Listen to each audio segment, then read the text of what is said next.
میرے محترم سامعین کرام اور صد گرامی قدر عزیزوں بزرگوں بھائی اور دوستوں، ہفتے کے دنوں میں سب سے زیادہ فضیلت والا دن جمعے کا دن ہے۔ آقا نامدار حضرت محمد مصطفیٰ مجتبیٰ صلی اللہ تعالی علیہ وسلم نے فرمایا، خیر یوم طلعت فیہ الشمس یوم الجمعہ، کہ تمام دنوں میں جب سورج طلوع ہو تو سب سے زیادہ فضیلت والا دن جمعے کا دن ہے۔ اسے سید الایام یعنی دنوں کا سردار دن قرار دیا گیا ہے۔ جمعے کے دن کے بارے میں ترمذی شریف کی حدیث میں نبی کریم صلی اللہ تعالی علیہ وسلم کا یہ فرمان موجود ہے کہ جس شخص کا جمعے کے دن یا جمعے کی رات، جسے شب جمعہ کہا جاتا ہے، انتقال ہو تو وہ شخص قبر کے فتنے سے محفوظ رہے گا۔ اسی طرح ایک حدیث میں یہ بھی آیا ہے کہ جمعے کے شب و روز میں ایک گھڑی ایسی ہے جس میں اللہ سبحانہ و تعالی اپنے بندے کی دعا کو ضرور قبول فرماتے ہیں۔ انہیں جمعے کے 24 گھنٹوں میں ایک گھڑی ایسی ہے جس میں اللہ سبحانہ و تعالی اپنے بندے کی دعا کو ضرور قبول فرماتے ہیں۔ ایک حدیث میں یہ بھی آیا کہ جمعے کے دن عصر کی نماز کے بعد کا جو وقت ہے، اس میں اللہ سبحانہ و تعالی اپنے بندے کی دعا کو قبول فرماتے ہیں۔ ایک حدیث میں یہ بھی آیا ہے کہ جمعے کے دن کثرت سے درود پڑھا کرو۔ حضور اقدس صلی اللہ تعالی علیہ وسلم نے فرمایا کہ جمعے کے دن کثرت سے مجھ پر درود پڑھا کرو، کیونکہ تمہارا درود مجھے پہنچایا جاتا ہے، تمہارا درود مجھے پیش کیا جاتا ہے۔ اور جمعے کا دن اتنی فضیلت والا دن ہے کہ اللہ تعالیٰ نے 28ویں پارے کی ایک سورت کا نام ہی سورۃ الجمعہ رکھا ہے۔ 28ویں پارے کی ایک سورت ہے جس سورت کا نام سورۃ الجمعہ ہے۔ اس سورت کے دوسرے رکوع میں اللہ سبحانہ و تعالی نے جمعے کی نماز کا تذکرہ فرمایا ہے۔ جمعے سے متعلقہ اللہ نے احکام بیان فرمائے ہیں۔ تو یہ بڑا فضیلت والا دن ہے، برکت والا دن ہے، روحانیت والا دن ہے، فضائل کا دن ہے۔ اور صرف یہی نہیں بلکہ اس دن کو اسلام کے سماج میں، اسلام کی معاشرت میں، اسلامی حکومت میں ایک خاص حیثیت حاصل ہے۔ جمعے کا دن مسلمانوں کے اجتماع کا دن ہے، مسلمانوں کے جمع ہونے کا دن ہے۔ آپ حضرات یہ تو جانتے ہیں کہ قرون اولیٰ کے اندر یعنی اسلام کے شروع کے زمانوں میں یہ جو جمعہ ہوتا تھا یہ حاکم وقت پڑھایا کرتے تھے۔ جو مسلمانوں کا حاکم ہوتا تھا وہی جمعے کی نماز کا خطیب بھی ہوتا تھا۔ اور جمعے کی نماز میں جہاں دوسرے علم بیان کیے جاتے تھے، قرآن و سنت کی تعلیم دی جاتی تھی، تو جو سرکاری احکامات ہوتے تھے، سرکاری احکامات، یہ بھی لوگوں کو جمعے کی نماز میں، جمعے کے خطبات میں پڑھ کر سنائے جاتے تھے۔ یہ مسلمانوں کے اجتماع کا دن ہوتا تھا۔ سماجی حوالے سے، ثقافتی حوالے سے، معاشرتی حوالے سے، سیاسی اور حکومتی حوالے سے مسلمانوں کا ایک اجتماع وہ جمعے کے دن ہوا کرتا تھا۔ اسی لیے جمعے کی نماز میں بڑا اجتماع مسنون اور مستحب ہے۔ اسلامی شریعت میں یہ بات پسندیدہ نہیں ہے کہ ہر گلی کے اندر، ہر محلے کے اندر اور جگہ جگہ جمعے کے اجتماع منعقد ہوں، یہ بات پسندیدہ نہیں ہے۔ پسندیدہ بات یہ ہے، مستحب یہ ہے، شریعت کا مزاج یہ ہے کہ جمعے کے اجتماع تھوڑے ہوں لیکن بڑے بڑے اجتماعات منعقد ہوں تاکہ مسلمان جمع ہوں۔ ایک اجتماع ہے نماز با جماعت کا اجتماع، پھر ایک اس سے بڑا اجتماع ہے جمعے کا اجتماع، پھر ایک اس سے بڑا اجتماع ہے عیدوں کا اجتماع، اور ایک سب سے بڑا اجتماع ہے حج کا اجتماع، حج کے موقع پر مسلمانوں کا جمع ہونا۔ تو یہ جو اجتماعات رکھے گئے ہیں، ایک ہے گاؤں کی محلے کی سطح پر، ایک اس سے بڑی سطح پر، اور پھر ایک مسلمانوں کا عالمی اجتماع، ان کا مقصد مسلمانوں کو آپس میں ملانا، مسلمانوں کے اندر اتحاد اور اتفاق کو، اجتماعیت کو پیدا کرنا، تاکہ ایک دوسرے سے متعارف ہوں، ایک دوسرے کے غم اور خوشی میں شریک ہوں، ایک دوسرے کی حاجت کو جانیں اور سمجھیں اور ایک دوسرے کی حاجت پوری کرنے کے قابل بنیں۔ اجتماعی زندگی کا نظم و نسق دیا گیا ہے ان اجتماعات کے ذریعے سے۔ جمعے کے دن کے فضائل آپ حضرات کے سامنے آئے۔ اب دو اور چیزیں ہیں جنہیں سمجھنا ضروری ہے، ایک تو جمعے کے دن کے اعمال ہیں اور ایک جمعے کے دن کے آداب اور مسائل ہیں۔ جمعے کے دن کے اعمال میں ایک عمل جس کی حدیث میں بڑی فضیلت آئی وہ یہ ہے کہ جمعے کے دن سورۃ الکہف کی تلاوت کی جائے، سورۃ الکہف کی تلاوت۔ حدیث شریف میں اس کے بڑے فضائل آئے ہیں، پوری سورہ مبارکہ کی تلاوت کرنی چاہیے۔ اگر یہ ممکن نہ ہو، اگر پوری سورت کی تلاوت ممکن نہ ہو تو کم از کم سورۃ الکہف کی پہلی 10 آیات کی تلاوت تو ضرور کرنی چاہیے۔ آقا نامدار حضرت محمد مصطفیٰ صلی اللہ علیہ وسلم نے فرمایا کہ جو آدمی جمعے کے دن سورۃ الکہف کی تلاوت کرتا ہے، اگر اس ہفتے میں دجال کا ظہور، دجال اس امت کا سب سے بڑا فتنہ ہے، فتنہ دجال امت محمدیہ کے لیے سب سے بڑا فتنہ ہے، اور اس فتنے کا مقابلہ کرنے کے لیے ایمان اور روحانیت کا مضبوط ہونا ضروری ہے۔ دجال کا مقابلہ ہتھیاروں کے ذریعے سے نہیں ہو سکتا، دجال کا مقابلہ ایمانی اور روحانی قوت کے ذریعے ہوگا، اور اس کا مقابلہ کرنے کے لیے حضور علیہ السلام نے جو نسخہ تجویز فرمایا وہ سورۃ الکہف کی تلاوت ہے، کہ جو آدمی جمعے کے دن سورۃ الکہف کی تلاوت کرے، اللہ سبحانہ و تعالی اسے فتنہ دجال سے محفوظ فرمائیں گے۔ اور حدیث شریف میں یہ بھی آتا ہے کہ جو آدمی اس کی پہلی 10 آیات کی تلاوت کرتا ہے، اس کے لیے پاؤں سے لے کر اس کے سر تک نور ہی نور کر دیا جاتا ہے، اور جو آدمی جمعے کے دن پوری سورۃ الکہف کی تلاوت کرتا ہے، اس کے لیے زمین سے لے کر آسمان تک نور ہی نور کر دیا جاتا ہے۔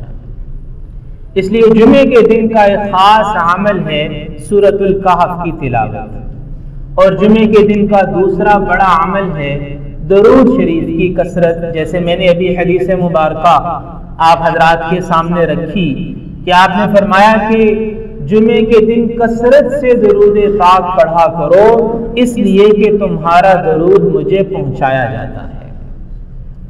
اور جمعے کے دن کا تیسرا بڑا عمل ہے جمعے کے دن تیار ہونا، غسل کرنا، مسواک کرنا، خوشبو لگانا، اچھے کپڑے پہننا، اور جمعے کی نماز کے لیے جلدی جانے کی کوشش کرنا، جمعے کی نماز کے لیے جلدی جانے کی کوشش کرنا۔ جمعے کے دن غسل کرنا مسنون ہے، خوشبو لگانا، اچھے کپڑے پہننا، یہ سب سنت اعمال ہیں۔ جمعے کی نماز کے لیے جلدی جانے کی کوشش کرنا بھی مسنون ہے۔ حدیث شریف میں آتا ہے کہ جو آدمی جمعے کی نماز کے لیے پہلے جاتا ہے اسے اللہ کے راستے میں ایک اونٹ قربان کرنے کا ثواب ملتا ہے، اور جو اس کے بعد جاتا ہے اسے اللہ کے راستے میں ایک گائے قربان کرنے کا ثواب ملتا ہے۔ جو اس سے زیادہ تاخیر کرتا ہے اسے اللہ کے راستے میں ایک بکرا یا بھیڑ قربان کرنے کا ثواب ملتا ہے، اور جو اس سے زیادہ تاخیر کرتا ہے اسے اللہ کے راستے میں ایک مرغ صدقہ کرنے کا ثواب ملتا ہے، اور جو اس سے بھی زیادہ تاخیر کرتا ہے اسے اللہ کے راستے میں ایک انڈا صدقہ کرنے کا ثواب ملتا ہے۔ اور آپ علیہ الصلوۃ والسلام نے فرمایا کہ جب امام جمعے کا خطبہ شروع کر دیتا ہے تو وہ فرشتے جو جمعے کے لیے آنے والوں کے نام لکھ رہے ہوتے ہیں وہ اپنے دفاتر یعنی اپنے رجسٹر بند کر کے جمعے کا خطبہ سننے میں مشغول ہو جاتے ہیں، اور جو اس کے بعد آنے والے ہیں امام کا خطبہ شروع ہونے کے بعد جو آنے والے ہیں وہ جمعے کی نماز کے ثواب سے محروم ہو جاتے ہیں۔ جمعہ تو ہو جاتا ہے، یعنی ایک فریضہ ادا ہو گیا، ایک حکم ادا ہو گیا، لیکن ایسے لوگ جمعے کی نماز کے ثواب سے محروم ہو جاتے ہیں جب امام نے خطبہ شروع کر دیا۔ تو اس لیے جلدی کرنی چاہیے۔ جمعے کے دن کے اعمال میں سب سے بڑا عمل تو جمعے کی نماز ہے، اس لیے ہمارے بزرگوں کا یہ معمول تھا، اللہ والوں کا یہ معمول ہے کہ وہ صبح ہی جمعے کی تیاری شروع کر دیتے، صبح جلدی ہی جمعے کی تیاری شروع کر دیتے اور جلد از جلد نماز جمعہ کے لیے پہنچنے کی کوشش کرتے۔ ہمارے ہاں تو یہ ہوتا ہے کہ جیسے جیسے جمعے کا وقت قریب آیا اور اذانیں شروع ہوئیں تو اب غسل خانوں کے آگے لائنیں لگ گئیں۔ یہ طریقہ نہیں ہے، یہ بھاگ دوڑ، دھکم پیل، دھینگا مشتی، یہ جمعے کی نماز کا ادب نہیں ہے۔ جمعے کی نماز کا ادب تو یہ ہے کہ انسان صبح سے ہی جمعے کی تیاری شروع کر دے، اور جمعے کے احکام اور آداب کے حوالے سے چند ضروری باتیں سمجھنا بہت ضروری ہے۔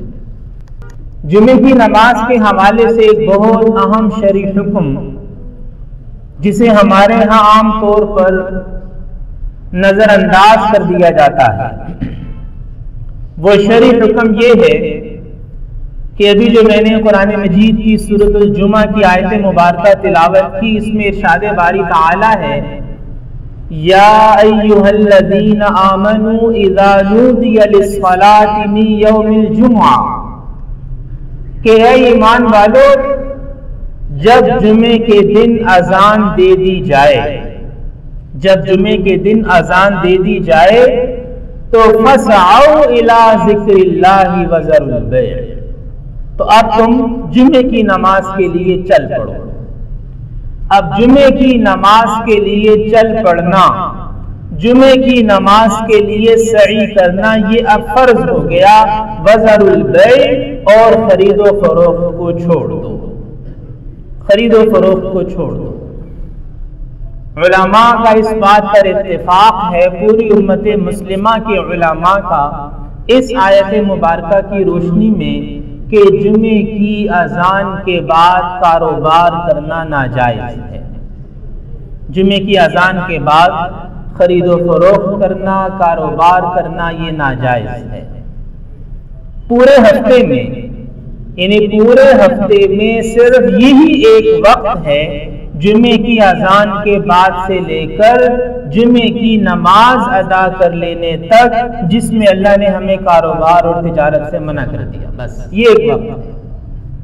اس کے علاوہ پورا ہفتہ آپ دن کو کاروبار کریں، رات کو کاروبار کریں، شریعت نے اس سے منع نہیں کیا، حرام قرار نہیں دیا، لیکن یہ والا جو وقت ہے جمعے کی اذان کے بعد سے لے کر جمعے کی نماز ادا کر لینے تک فسعوا الی ذکر اللہ وذروا البیع، اب ایک ہی کام کرو، جمعے کی نماز کے لیے چل پڑو، جمعے کی نماز کی تیاری کرو، جمعے کی نماز ادا کرو، یہ ایک ہی وقت ہے۔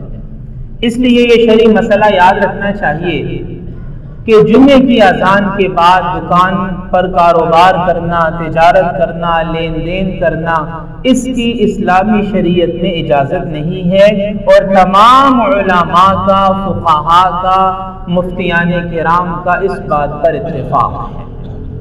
اس لیے ہمارے تاجر حضرات کو اس طرف توجہ دینے کی ضرورت ہے۔ اور یہ جو طریقہ ہے جی، کوئی ایک مسجد میں نماز پڑھ لے گا، دوسرا دوسری مسجد میں نماز پڑھ لے گا، یہ کوئی صحیح طریقہ نہیں ہے۔ جب اذان ہو گئی اب آپ تجارت نہیں کر سکتے۔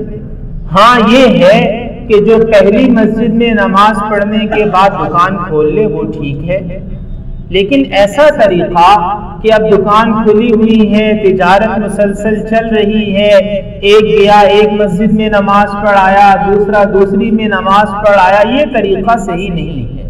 دکان کھولے رکھنا اذان کے بعد اور تجارت کرتے رہنا یہ شرعاً ناجائز ہے، بلکہ یہ حرام ہے، یہ گناہگار ہوگا ایسا کرنے والا۔ اور پھر یہ کہ جمعے کی نماز کو جیسے شروع میں خطبہ سننا چاہیے، علماء کرام جو بیان کرتے ہیں وہ بیان سننا چاہیے، جمعے کی نماز کا اہتمام کرنا چاہیے، جمعے کے آداب کی رعایت کے ساتھ جمعے کی نماز ادا کرنی چاہیے، تو جمعے کی نماز کے بعد بھی بھاگنے کی جلدی نہیں کرنی چاہیے۔ جمعے کی نماز کے بعد جو دعا ہوتی ہے، اتنے بڑے اجتماع کی دعا، یہ مقبول دعا ہوتی ہے۔ لوگوں میں نہ جانے کون ایسا اللہ کا ولی چھپا ہوا ہے کہ جس کی وجہ سے اللہ سب کی دعا کو قبول فرما دے۔ اور جمعے کی نماز کے بعد کی جو سنتیں ہیں، اتنا مبارک وقت ہے، اتنا مبارک وقت ہے، قبولیت کا وقت ہے، اللہ کی رحمت خاصہ کا وقت ہے، لیکن فرضوں کا سلام پھیرنے کے بعد لوگ بس بھاگنا شروع کر دیتے ہیں۔ یہ بہت بڑی محرومی کی بات ہے، یہ محرومی کی بات ہے۔ وفاداری تو یہ ہے کہ انسان اہتمام کے ساتھ حضور اقدس صلی اللہ علیہ وسلم کی مبارک سنتوں کو بھی ادا کرے۔ صحابہ کرام کا یہ طریقہ نہیں تھا کہ فرض ہے، واجب ہے تو کریں گے، سنت ہے تو نہیں کریں گے۔ صحابہ کا طریقہ تو یہ تھا کہ جو عمل دین کا حصہ ہے ہم اسے ضرور بضرور انجام دیں گے، دین کا حصہ ہونا ضروری ہے۔ یعنی صحابہ کرام کے لیے کسی عمل کو کرنے کی کافی دلیل یہ ہوا کرتی تھی کہ میرے نبی کی سنت ہے یا نہیں ہے۔ اگر سنت ہے تو صحابہ کرام اس سے دستبردار نہیں ہوتے تھے۔ اور ایک شرعی مسئلہ ہے جمعے کے دن کی چھٹی کا مسئلہ، کیونکہ ہمارے ہاں بہت سے لوگ، بہت سی مذہبی سیاسی جماعتیں وہ جمعے کے دن کی چھٹی کی بات کرتی ہیں۔ یاد رکھنا چاہیے کہ اسلام میں چھٹی کا کوئی دن متعین نہیں ہے، اور اسلام میں جمعے کے دن کی چھٹی کا تو بالکل کوئی تصور نہیں ہے۔ جمعے کے دن کی چھٹی کا اسلام میں کوئی تصور نہیں ہے، بلکہ قرآن مجید ہمیں یہ بتاتا ہے یہیں پر سورہ جمعہ میں ہی کہ فَإِذَا قُضِيَتِ الصَّلَاةُ، جب نماز ادا کر لی جائے، فَانْتَشِرُوا فِي الْأَرْضِ وَابْتَغُوا مِنْ فَضْلِ اللَّهِ، تو تم زمین پر پھیل جاؤ اور اللہ کے فضل کو تلاش کرو۔ علماء نے، مفسرین نے لکھا کہ یہاں اللہ کے فضل سے مراد مال و دولت ہے، تجارت ہے۔ یعنی اللہ نے خاص طور پر یہ حکم دیا کہ جمعے کی نماز کے بعد تم تجارت کرو، جمعے کی نماز کے بعد تم اللہ کے فضل کو تلاش کرو۔ یعنی پہلے منع کیا کہ جب اذان ہو جائے تو آپ تجارت چھوڑ دو، اور جب نماز پڑھ چکے تو فَانْتَشِرُوا فِي الْأَرْضِ وَابْتَغُوا مِنْ فَضْلِ اللَّهِ، اب تم اللہ کے فضل کو تلاش کرو۔ اور اسی آیت مبارکہ کی روشنی میں ہمارے علماء نے یہ فرمایا کہ جمعے کی نماز کے بعد جو تجارت کی جاتی ہے اس میں برکت ہوتی ہے، اور بعض اللہ والوں سے یہ منقول ہے، آج بھی بہت سے اللہ والے یہ کرتے ہیں کہ جمعے کی نماز کے بعد تجارتی معاملات کرتے ہیں، جمعے کی نماز کے بعد تجارتی معاملات کرتے ہیں، اور وہ یہ کہتے ہیں کہ مشاہدہ یہ ہے جمعے کی نماز کے بعد جو تجارتی معاملہ کیا جاتا ہے اللہ سبحانہ و تعالی اس میں برکت عطا فرماتے ہیں، تو اس لیے اسلام میں جمعے کے دن کی چھٹی کا کوئی تصور نہیں ہے۔ اللہ پاک ہمیں ان باتوں کو سمجھ کر ان پر عمل کی توفیق عطا فرمائے۔ وآخر دعوانا ان الحمدللہ رب العالمین۔